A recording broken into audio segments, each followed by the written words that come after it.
Hey, what's going on, everyone? It's Moose here with Airguns of Michigan, and I really wanted to take a good opportunity to talk to you guys about something that I see repetitively asked day in and day out on forums and Facebook groups, on Instagram, on all kinds of different social platforms.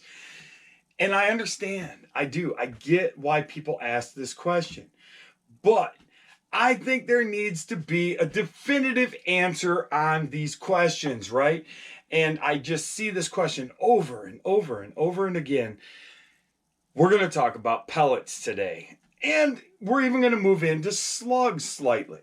Okay, so everybody out there always asks this question. I see it, everybody that gets a new gun.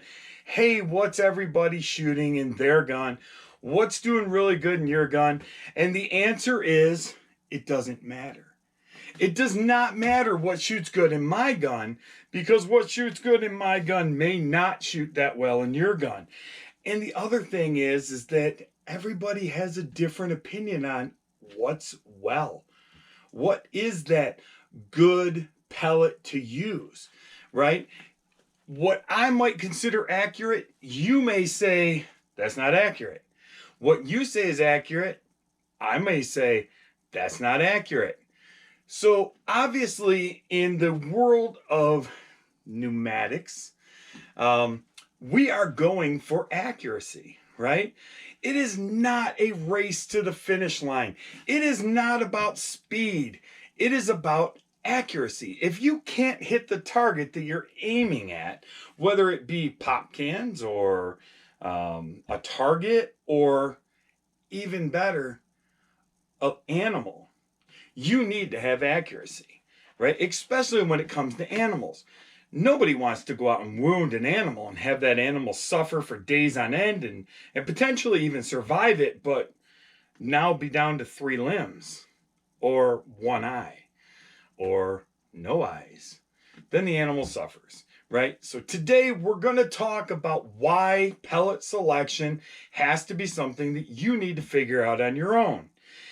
One thing that I highly recommend for anybody out there that's shooting air guns is a chronograph. I know that it's another expense, and nobody really wants to hear that.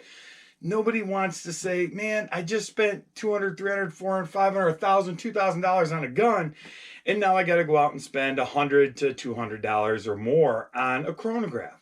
But it's important. It's important to understand how your pellets are actually flying, okay?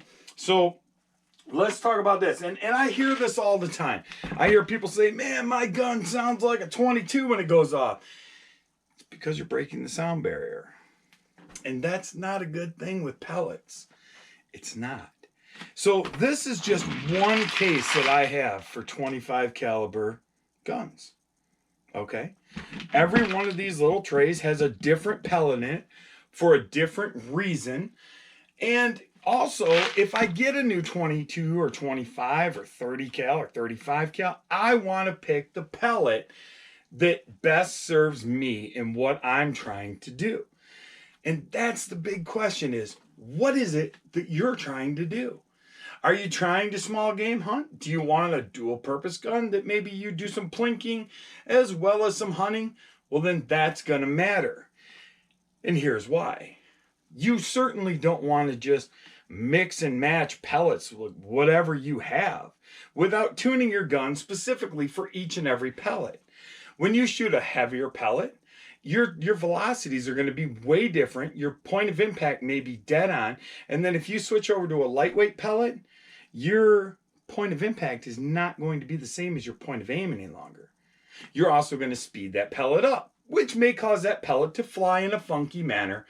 And that's not going to make you happy. Now you're chasing your scope, you're dialing your scope, you think everything's wrong, you just lost all of the work that you'd put into the initial pellet, whether it was a light one first or a heavy one first, and you have nowhere to go. Now you're frustrated, now you're irritated, you don't have any more of the heavy or the lights that you first started out with, and once again, you're back to chasing the dials on your optics. And that's not what this is about. So if you look at, let's just take a 2589 JSB, diabolo. These are diabolos, not diablos. Diabolo does not have an extra O. Diabolo does, and it's a shape. It's the shape of the skirt on this pellet. That's what that is called, diabolo. Okay? A domed shaped pellet with a diabolo skirt is amazingly accurate in its speed zone. Keyword, in its speed zone. Too slow, the pellet's not going to fly that well. Too fast, it's going to go out of control. So where do we want to shoot diabolo type pellets, domed pellets? My suggestion would be somewhere between 850 in a PCP and let's say 910 at the most, in my opinion. This is through a lot of testing and a lot of tuning of my guns, both high-end and mid-range and low-end guns. It's a great speed for these pellets to fly. Now, if you have a gun, let's say, that is not super adjustable, it's just one of those guns, it's unregulated and, and it's just is what it is. There's not a lot of adjustment to do. This being a 25-8-9 pellet, let's just say you throw this over the chronograph and you're at like 950, 960, maybe even a little bit faster, which is not impossible. The best thing you can do is step up to, say, a 33.95 grain JSB King Heavy. So you can see the difference. I'm going to try to balance these both on my fingers. You can see the difference between those two pellets. They're both 25 caliber. They're both going to travel relatively, well. However, when you're shooting a little too fast, maybe it's time to step up to a heavier pellet. Now, something else to keep in mind as well. This is an FX 34 grain pellet. So you've got a 33.95 and a 34 grain. Very similar in weight. However, the two pellets are not equal.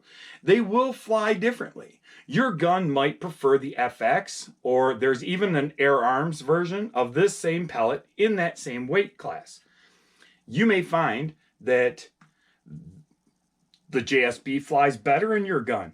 I may find with the same gun that mine prefers the FX pellets. That's just one of those things that's going to happen. And it's not something that anybody can predict. I can't tell you that your X gun is going to shoot X ammo as well as mine does. Because they're different barrels. Not all pellets are created equally. Not all barrels are created equally. Not all guns are created equally. So you might have X brand of gun and be in that brand of guns forum, and you might ask the question, hey, what shoots best out of this gun? Here's the other thing you have to take into consideration. Some people have only shot JSBs or Crossmans or FX pellets or H&N pellets or whatever, and what they consider accurate is not what you're looking for as far as accuracy goes. What they may claim is the most amazing pellet in the world, they're shooting at 20 yards, and you want to shoot at 50, 75, or 100 yards. There's a huge difference in pellet flight past 50 yards. You're going to see that, almost any one of these pellets through, let's say, my FX Crown is going to shoot really pretty well at 20, 25, 30 yards. Once I get past that 50 yards, that's when the real game begins. That's when my groups go from this to this, depending upon the pellet. And it will in your gun as well. It's not a question that you can just guesstimate by asking people what's the best. Is that a good starting place? Certainly it is. It's always not a bad idea. But if you're truly looking to get the best performance out of your gun, the best thing that you can do is try multiple ammunitions. It just is what it is. Let's step into another realm of what people always ask. Polymags. Hey man, are those things awesome out of your gun? Yeah, dude, I'm shooting dime-sized groups at X amount of... Listen. This is a hunting pellet. That's what it was designed to do. It was designed to have penetration into an animal good expansion, and everything else. You're not necessarily going to want to shoot polymags if you're going for accuracy, or even a pointed pellet, right? Like, like here's some Daisy 177s, pointed pellets, right? I just happened to break these out because I was working on somebody's gun. This is not a target pellet. This is a very cheap hunting pellet. Do I recommend daisies? No. Would I recommend daisies? No. Do I have daisies? Yeah. Because just like you, I have a lot of different stuff. And when I was getting into all this, and that tin's probably, I couldn't even tell you, it's old. I bought every pellet that I could find at my local Walmart, Kmart, wherever, Meijer, wherever. Now, I'm starting to realize that if I want to shoot accurately, I need to step up my game in my ammunition. I hate to break it to everybody. Crosman Dome premieres, sure. At 25, 30 yards, yeah, okay. And I know I'm going to get somebody in the comments down below that's going to claim that they're shooting Crosman Premier Domes at 100 yards and they're sub-MOA. Good for you. But the majority of guns are not going to do that. They just aren't. They're not. There are a few exceptions, but buying these cheap ammunitions are not doing any good for you. I mean, for $17, you're getting 500, well, not 25, but 22 caliber, or even 177. For $18, $17, $18, you are getting 350 of these pellets. Invest a little bit of money.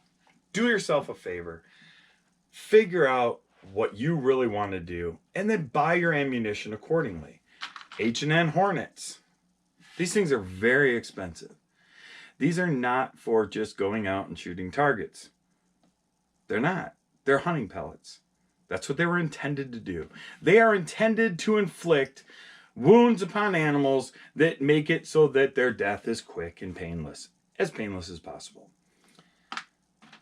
JSB Hades, another one. These are made for hunting. They're not made for target shooting. Right? You are not going to show up at a bench press competition or anywhere else and have somebody go, yeah, I shoot Hades. I highly doubt it. Highly doubt it. They are in 26.54 grain, and you can come really close to that in other brands. So knowing the difference between ammunitions is important as well. If you look at the tip of this Hades, it's kind of got that, split opened end on it. This is made to cause expansion upon hitting an animal. You don't need expansion when you're hitting a target. You just want a hole in the paper. You don't need expansion when you hit a soda can. You just want to hit the can. You don't need expansion when you're shooting metal targets. You just want the pellet to land on its absolute, right, where you want it to be. H&N's another one. The H&N Barracuda Hunters. Everybody out there, oh man, H&N Barracuda Hunters. Hunters. It's in the name, right? So, I suppose if you're tuning a gun to specifically be a hunter and that's all you're going to do, great choice in ammo. But is it going to be as accurate as like a JSB? Not usually, in my opinion. And I've shot a lot of rounds.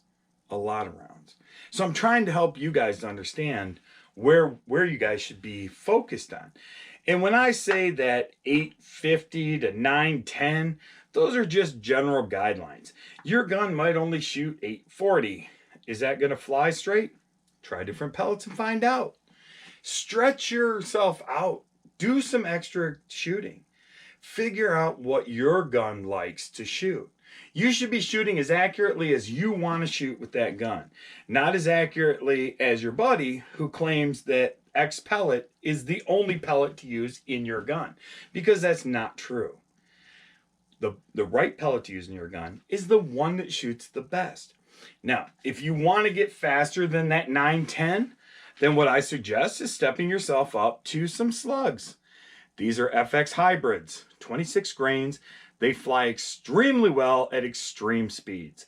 You know, you can get to 1050 or so, you know, I mean, they're going to fly relatively accurately, but certainly in that upper 900s, that 970, 980, they're going to fly the best that they can. Their ballistic coefficient is just that much better when it comes to those higher speeds. Okay. And just to show, I mean, so here is my 22 caliber pack that I take out with me, right? And let's look in here and see what we've got. We've got JSB 18.13s. It is my favorite round, and it's probably, honestly, the most, I don't know, it's probably the most universally fitted pellet that you can get, in my opinion. The majority of my 22 caliber guns love JSB 18.13s. You can also get down to the, where are we at here? JSB, well, these are JSB 25.38, so a little bit bigger. Great flying pellet as well in some of my guns. Some of my guns just don't produce the right twist in their barrel to create enough for that pellet to fly as well as it should. The JSB Hades 1589. Listen, once again, this is not a race. So many people out there, I hear people all the time, my gun shoots 1,000 feet per second. Good for you. Your accuracy is terrible unless you're shooting the right ammunition. You know, I've had friends of mine that have said, you know, I bought this new break barrel, man. It's 1,200 feet per second. That's a joke. That's way too fast. Way too fast. So you guys need to take a step back, take a deep breath, and find the pellet that's best for you. It's not a race. It's about accuracy. And accuracy is going to separate you from all those people out there that are talking about how fast their guns are. And when you step up at that 900 feet per second and you're popping holes, hole in hole, MOA groups at 100 yards, that's what's going to separate you. So do yourself a favor, go out, buy a few different packs, figure out what's best for your gun, and then, you know, what you have left over that doesn't necessarily fit your needs the best, use those things for plinking or anything else that you're going to do at a short distance, and save that ammunition that shoots extremely well out of your gun for those times that accuracy matters. And it should matter most of the time.